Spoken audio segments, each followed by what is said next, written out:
ಇನ್ನು ಕೇಂದ್ರದ ವಿರುದ್ಧ ಅನುದಾನದ ತಾರತಮ್ಯದ ಬಾಣ ಬಿಟ್ಟಿರುವಂತಹ ಸಿಎಂ ಸಿದ್ದರಾಮಯ್ಯ ಸರ್ಕಾರಕ್ಕೆ ಬಿಜೆಪಿ ಬೇರೆಯದ್ದೇ ರೀತಿಯಲ್ಲಿ ಸಮರ ಸಾರಿದೆ. ಲೋಕಸಭಾ ಚುನಾವಣೆ ಹೊಸ್ತಿಲಿನಲ್ಲೇ ಬಿಜೆಪಿ ಹಿಂದುತ್ವದ ಅಸ್ತ್ರವನ್ನ ಹೊತ್ತು ತಂದಿದೆ. ಅಷ್ಟಕ್ಕೂ ಕೇಸರಿ ಪಡೆ ಜಾರಿಗೊಳಿಸ್ತಾ ಇರುವಂತ ಈ ಅಸ್ತ್ರ ಆದ್ರೂ ಏನು?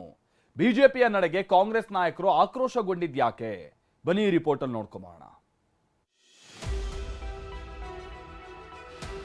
ಹಾಕೊಳ್ಳಿ, ಅವ್ರು ಕೇಸರಿ ಹಾಕೊಳ್ಳಿ, ಕೇಸರಿ ಯಾರು ಆಸ್ತಿನೂ ಅಲ್ಲ. ರಾಮರಾಜ್ಯದತ್ತ ನಮ್ಮ ದೇಶ ನಡೀತಾ ಇದೆ. ಈ ರಾಮರಾಜ್ಯ ಸ್ಥಿರವಾಗಿರಬೇಕು. ಕೇಸರಿ ನೀರು ಸ್ವತ್ತದು. ಈ ಧರ್ಮ ಸನಾತನ ಧರ್ಮ ನಿಷ್ಠೆಯನ್ನು ಹೊಂದಿರತಕ್ಕಂಥವ್ರು ಬಿಜೆಪಿಯವರು. ರಾಜಕಾರಣದಲ್ಲಿ ಧರ್ಮ ಇರಬೇಕು, ಧರ್ಮದಲ್ಲಿ ರಾಜಕಾರಣ ಇರಬಾರದು. ರಾಜಕಾರಣದಲ್ಲಿ ಧರ್ಮ ಇರಬೇಕು, ಧರ್ಮದಲ್ಲಿ ರಾಜಕಾರಣ ಇರಬಾರದು. ಇದು ಡಿಸಿಎಂ ಡಿಕೆ ಹೇಳಿದ ಮಾತು. ಲೋಕ ಸಮರದ ಹೊಸ್ತಿಲಲ್ಲೇ ಬಜೆಟ್ ಅಧಿವೇಶನದ ಮೊದಲ ದಿನವೇ ಕಮಲ ಪಡೆ ಅಸ್ತ್ರವೊಂದನ್ನು ಪ್ರಯೋಗಿಸಿದೆ. ಇವತ್ತು ಅಧಿವೇಶನಕ್ಕೆ ಕೇಸರಿ ಶಾಲು ಧರಿಸಿ ದಾಂಗುಡಿ ಇಟ್ಟಿದ್ದ ಬಿಜೆಪಿಯ ರಣಕಲಿಗಳು ಸರ್ಕಾರಕ್ಕೆ ಗುದ್ದು ಕೊಟ್ಟಿದ್ರು. ಕರುನಾಡಲ್ಲಿ ಮತ್ತೊಮ್ಮೆ ಶುರುವಾಗುತ್ತಾ ಕೇಸರಿ ಕದನ.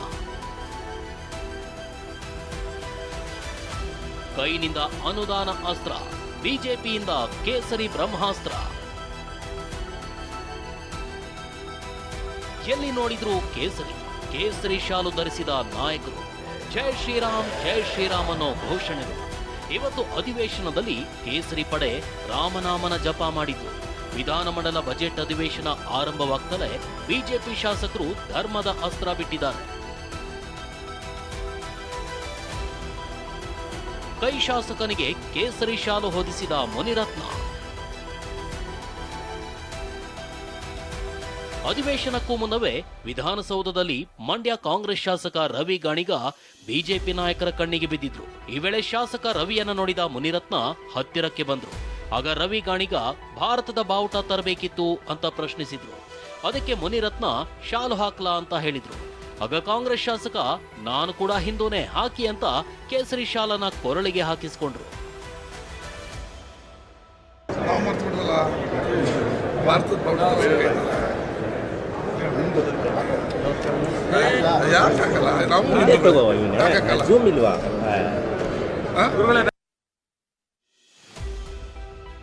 ಇದು ಇಷ್ಟಕ್ಕೆ ನಿಲ್ಲಲಿಲ್ಲ. ರಾಜ್ಯಪಾಲರ ಭಾಷಣ ಮುಗಿದ ಬಳಿಕ ಮತ್ತೊಂದು ರೀತಿ ಬೆಳವಣಿಗೆನೇ ಆಯಿತು. ರಾಜ್ಯಪಾಲರು ಸದನದಿಂದ ನಿರ್ಗಮಿಸುತ್ತಿದ್ದಾಗ ಬಿಜೆಪಿ ನಾಯಕರು ಜೈ ಶ್ರೀರಾಮ್ ಅಂತ ಘೋಷಣೆ ಕೂಗಿದ್ರೆ ಸಚಿವ ಸಂತೋಷ್ ಲಾಡ್ ಜೈ ಭೀಮ್ ಅಂತ ಕೂಗಿದ್ರು.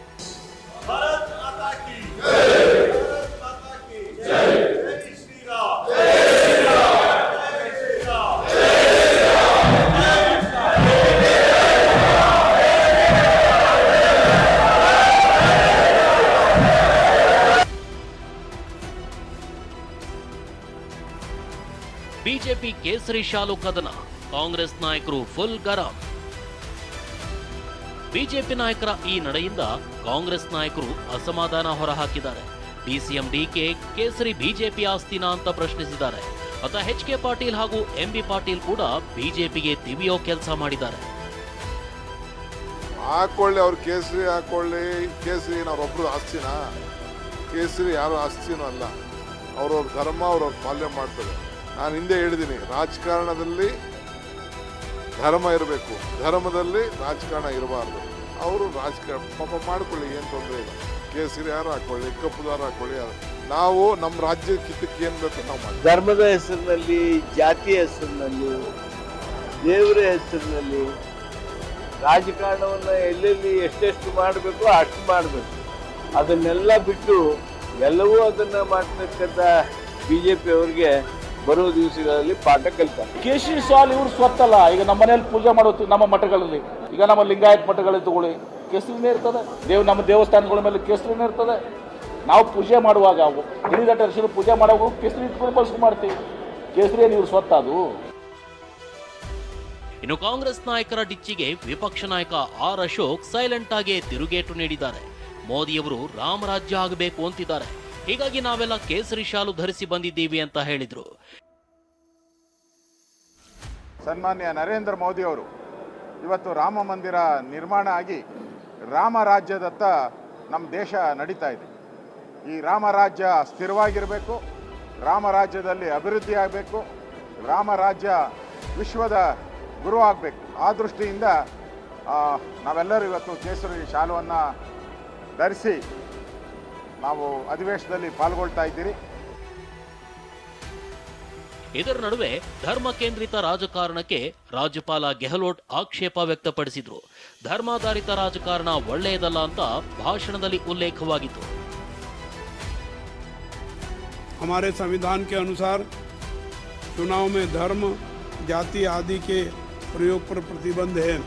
हमें सुनिश्चित करना होगा कि हमारा हर कार्य एवं गतिविधि संविधान सम्मत हो. ಅದೇನೇ ಹೇಳಿ, ಲೋಕ ಸಮರದ ಹೊಸ್ತಿಲಲ್ಲೇ ರಾಜಕಾರಣ ಅನ್ನೋದು ಅಸಲಿ ರೂಪ ಪಡೆದುಕೊಳ್ತಿದೆ. ಅನುದಾನವನ್ನೇ ಅಸ್ತ್ರ ಮಾಡಿಕೊಂಡು ಕಾಂಗ್ರೆಸ್ ಕೇಂದ್ರದ ವಿರುದ್ಧ ಮುಗಿಬಿದ್ದಿದೆ. ರಾಜ್ಯ ಬಿಜೆಪಿ ನಾಯಕರು ಕೇಸರಿ ಬ್ರಹ್ಮಾಸ್ತ್ರ ಮಾಡಿಕೊಂಡು ಅಖಾಡಕ್ಕಿಳಿದಿದ್ದಾರೆ. Bureau report, TV9.